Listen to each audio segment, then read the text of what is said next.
حضرت عیسیٰ علیہ السلام کے 4 معجزات۔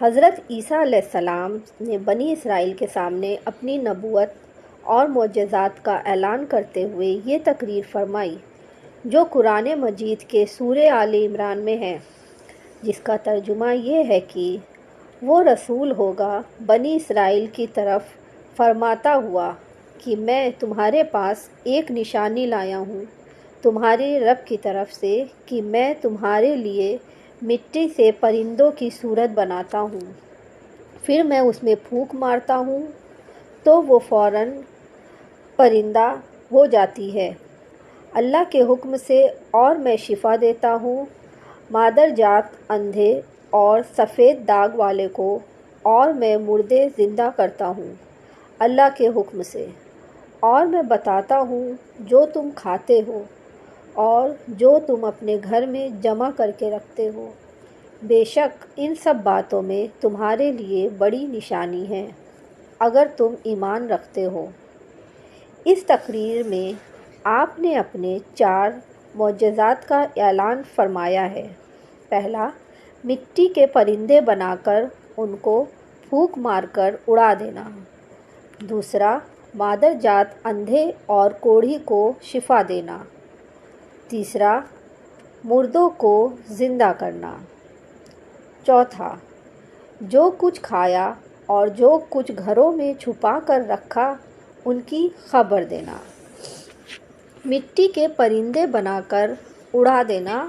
جب بنی اسرائیل کے یہ معجزے طلب کیا کہ مٹی کا پرندہ بنا کر اڑا دیں تو آپ نے ایک مٹی کا چمگادڑ بنا کر اڑا دیا۔ حضرت عیسیٰ علیہ السلام نے پرندوں میں سے چمگادڑ کو اس لیے شامل کیا کہ پرندوں میں سے سب سے مکمل اور عجیب و غریب یہی پرندہ ہے، کیونکہ اس کے آدمی کی طرح دانت بھی ہوتے ہیں اور وہ آدمی کی طرح ہنستا بھی ہے، اور وہ بغیر پر کے اپنے بازوؤں سے اڑتا ہے، اور یہ پرندہ جانوروں کی طرح بچہ پیدا کرتا ہے اور اس کو حیض بھی آتا ہے۔ روایت میں آتا ہے کہ جب تک بنی اسرائیل اس پرندے کو دیکھتے رہتے تب تک یہ پرندے اڑتے رہتے، اور جیسے ان کی نظروں سے اوجھل ہو جاتے تو وہ گر کے مر جاتے۔ ایسا اس لیے ہوتا تھا کہ خدا کے پیدا کیے ہوئے اور بندے کے پیدا کیے ہوئے میں فرق اور امتیاز باقی رہے۔ دوسرا، مادر جات اندھے اور کوڑھی کو شفا دینا۔ روایت ہے کہ ایک دن میں 50 اندھوں اور کوڑھیوں کو آپ کی دعا سے شفا حاصل ہوئی کہ وہ ایمان لے آئیں گے۔ تیسرا، مردوں کو زندہ کرنا۔ روایت ہے کہ آپ نے 4 مردوں کو زندہ فرمایا تھا، عزر اپنے دوست کو، ایک بڑھیا کے لڑکے کو، ایک کیسر وصول کرنے والی کی لڑکی کو، اور حضرت سام بن نوح علیہ السلام کو۔ عزر یہ حضرت عیسیٰ علیہ السلام کے ایک دوست تھے۔ جب ان کا انتقال ہونے لگا تو ان کی بہن نے آپ کے پاس ایک کاشد بھیجا کہ آپ کا دوست مر رہا ہے۔ اس وقت آپ اپنے دوست سے 3 دن کی دوری پر تھے۔ عزر کے انتقال اور دفن کے بعد حضرت عیسیٰ علیہ السلام وہاں پہنچے اور عزر کی قبر کے پاس تشریف لے گئے اور عزر کو پکارا تو وہ زندہ ہو کر اپنی قبر سے باہر نکل آئے اور برسوں تک زندہ رہے اور صاحب اولاد بھی ہوئے۔ بڑھیا کا بیٹا مر گیا تھا اور لوگ اس کا جنازہ اٹھا کر اسے دفن کرنے کے لیے لے جا رہے تھے۔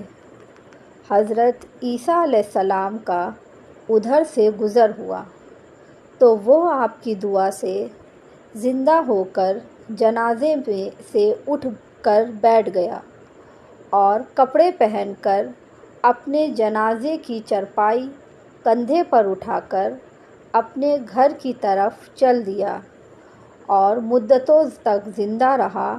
اس کی اولاد بھی ہوئی۔ حاسد کی بیٹی ایک چنگی وصول کرنے والے کی بیٹی مر گئی تھی۔ اس کی موت کے ایک دن بعد حضرت عیسیٰ علیہ السلام کی دعا سے وہ زندہ ہو گئی اور بہت دنوں تک زندہ رہی اور اس کے بچے بھی ہوئے۔ حضرت سام بن نوح علیہ السلام تینوں مردوں کو جب آپ نے زندہ فرمایا تو بنی اسرائیل کے باشندوں نے کہا کہ یہ تینوں در حقیقت مرے نہیں تھے، بلکہ تینوں پر سختہ طاری تھا، اس لیے وہ ہوش میں آ گئے۔ لہٰذا آپ کسی پرانے مردے کو زندہ کر کے دکھائیے۔ تو آپ نے فرمایا کہ حضرت سام بن نوح علیہ السلام کو وفات پائے ہوئے 4000 برس کا زمانہ گزر گیا ہے۔ تم مجھے ان کی قبر پر لے چلو تو میں ان کو اللہ کے حکم سے زندہ کر دیتا ہوں۔ تو آپ نے ان کی قبر کے پاس جا کر اسم اعظم پڑھا تو فوراً ہی حضرت سام بن نوح علیہ السلام قبر سے زندہ ہو کر نکل آئے اور گھبراتے ہوئے پوچھا کہ قیامت قائم ہو گئی ہے؟ پھر وہ حضرت عیسیٰ علیہ السلام پر ایمان لائے۔ پھر تھوڑی دیر بعد ان کا انتقال ہو گیا۔ چوتھا، جو کھایا ہوتا اور جو چھپایا ہوتا وہ بتا دیتے۔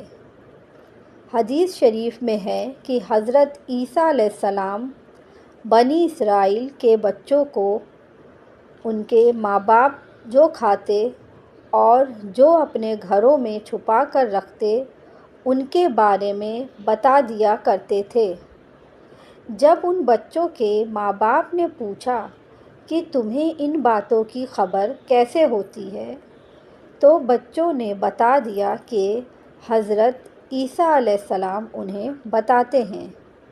یہ سن کر ان کے ماں باپ نے بچوں کو عیسیٰ علیہ السلام کے پاس جانے سے منع کر دیا تھا کہ حضرت عیسیٰ علیہ السلام جادوگر ہیں۔ نعوذ باللہ۔ جب حضرت عیسیٰ علیہ السلام بچوں کی تلاش میں بستی میں داخل ہوئے تو بنی اسرائیل نے اپنے بچوں کو ایک مکان کے اندر چھپا دیا کہ بچے یہاں نہیں ہیں۔ تو آپ نے پوچھا کہ گھر میں کون ہیں؟ تو انہوں نے کہا کہ گھر میں سور بند ہیں۔ تو آپ نے فرمایا کہ اچھا، سور ہی ہوں گے۔ چنانچہ لوگوں نے مکان کا دروازہ جب کھولا تو مکان میں سے واقعی سور نکلے۔ اس بات کا بنی اسرائیل میں چرچا ہو گیا اور بنی اسرائیل نے غصے میں آ کر آپ کے قتل کا منصوبہ بنا لیا۔ یہ دیکھ کر آپ کی والدہ بی بی مریم رضی اللہ عنہا آپ کو ساتھ لے کر مصر کو ہجرت کر گئیں۔ اس طرح آپ ان سے محفوظ رہے۔